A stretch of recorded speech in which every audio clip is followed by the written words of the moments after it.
Welcome to Caesarea Maritima, a place where history, faith, and architectural marvels converge. Today we embark on a virtual journey to explore this ancient Roman gem, a city built by Herod the Great, often known as the city of Caesar by the sea. Now join us as we uncover the rich tapestry of Caesarea's past and its profound significance in our Christian life. This site is so vast and so important to our Christian faith that we have 4 episodes based here at Caesarea by the Sea. So make sure you take in all 4 episodes to catch it all.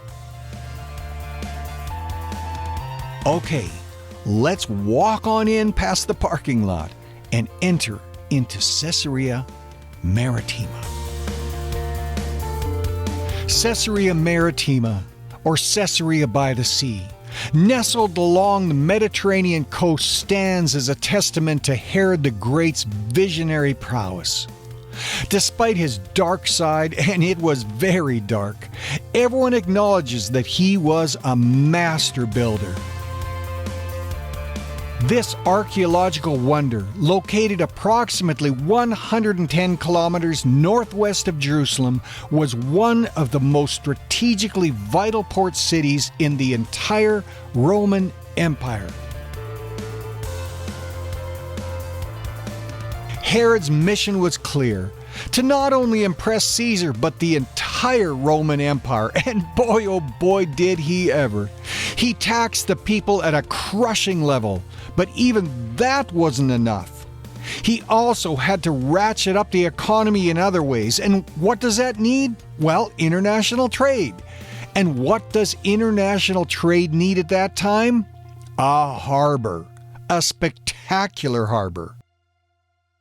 And Herod accomplishes this and becomes the biggest entrepreneur in the history of this land.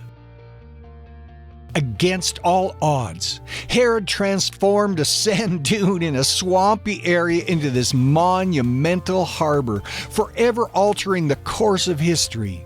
And Herod's legacy is astounding. He reconstructed Jerusalem's Temple Mount, he built Herodium, Masada, Machaerus in Jordan, and more. His accomplishments are incredible. In 30 BCE or 30 BC, Rome awarded Judea to Herod the Great.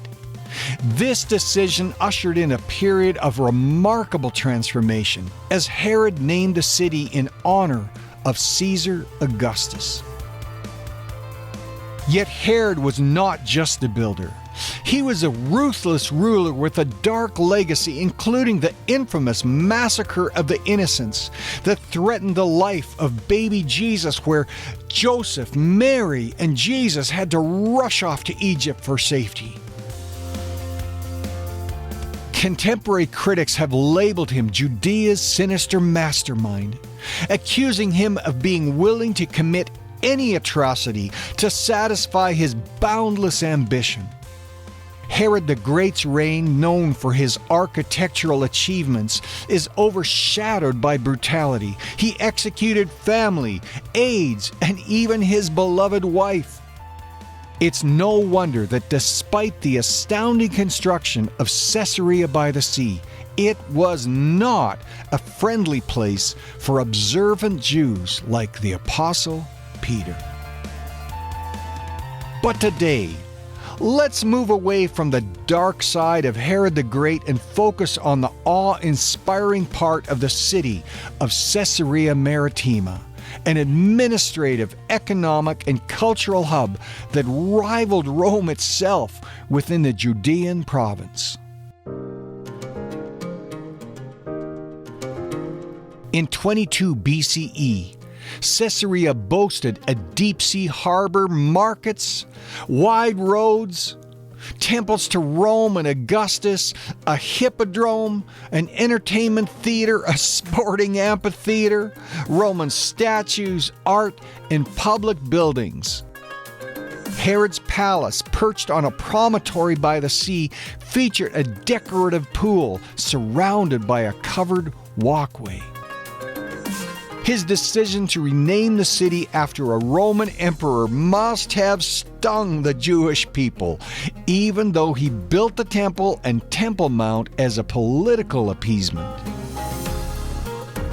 Now, let's journey to the Hippodrome, where horse races and chariot races thrilled Roman spectators. This 250-meter-long arena facing the Mediterranean witnessed the thunderous spectacle of chariots and horses racing to victory. It's incredible that when we are at the Hippodrome, we can sit on the very stones that these spectators sat on 2,000 years ago. Herod's accomplishments were not limited to Caesarea alone. His visionary spirit brought Roman culture, Greek theater, and artistic craftsmanship to this land. But what makes Caesarea truly remarkable to us believers is its connections to pivotal events in the New Testament. Despite the vast marvels of Caesarea by the sea, the Roman theater at Caesarea seems to be its most awe-inspiring. Restored and still active, it hosted plays, speeches, and musical performances.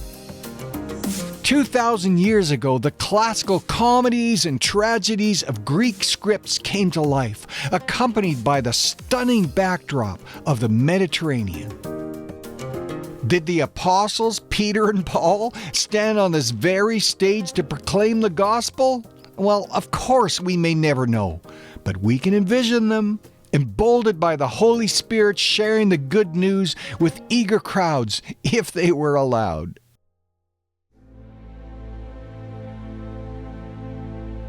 There's another important connection with the Gospels right here in the theater. When an Italian team excavated this theater in the 1960s, they discovered an inscription stone marking the entry to a temple built by who else? Pontius Pilate, the governor who sentenced Jesus Christ to crucifixion. Right here in Caesarea, history aligns with the Bible, reaffirming the accuracy of Scripture.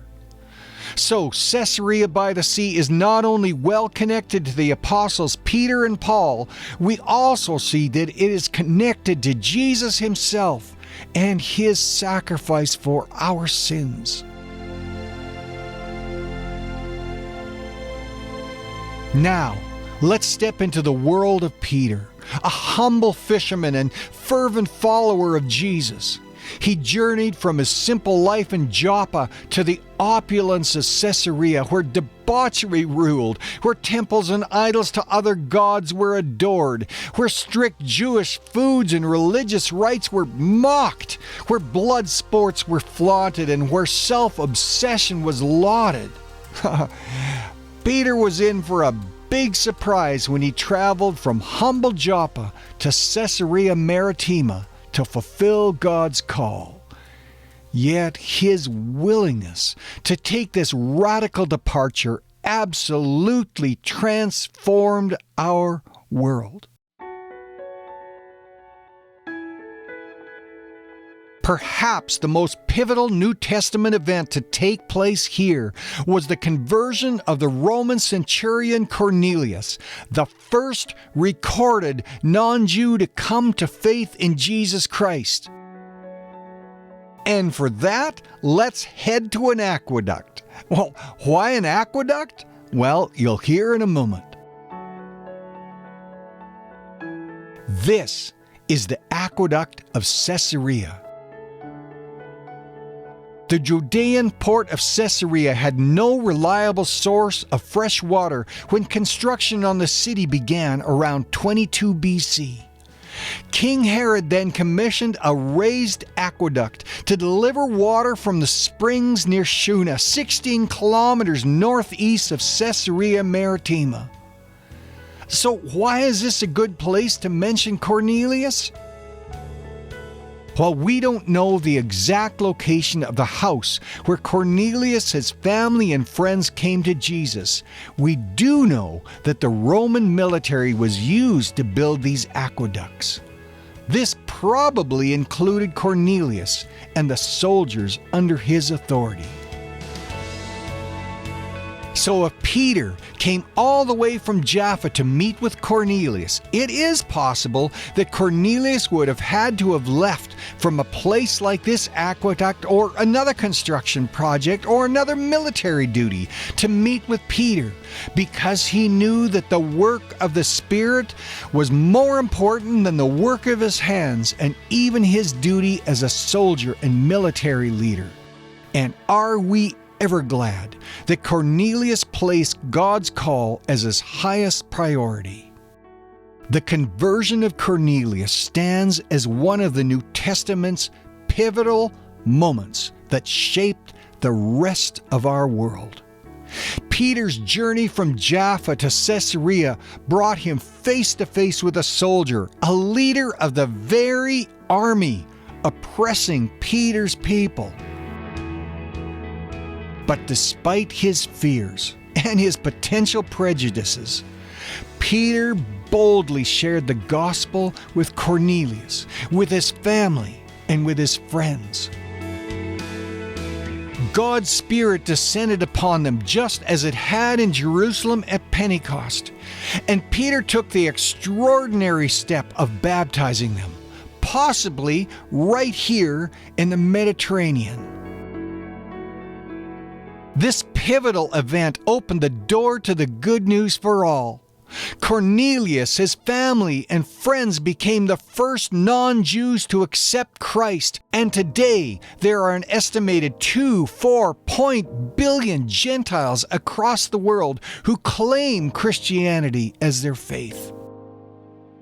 All of this is a testament to the miracle that unfolded right here, and Peter's unwavering obedience to God's call.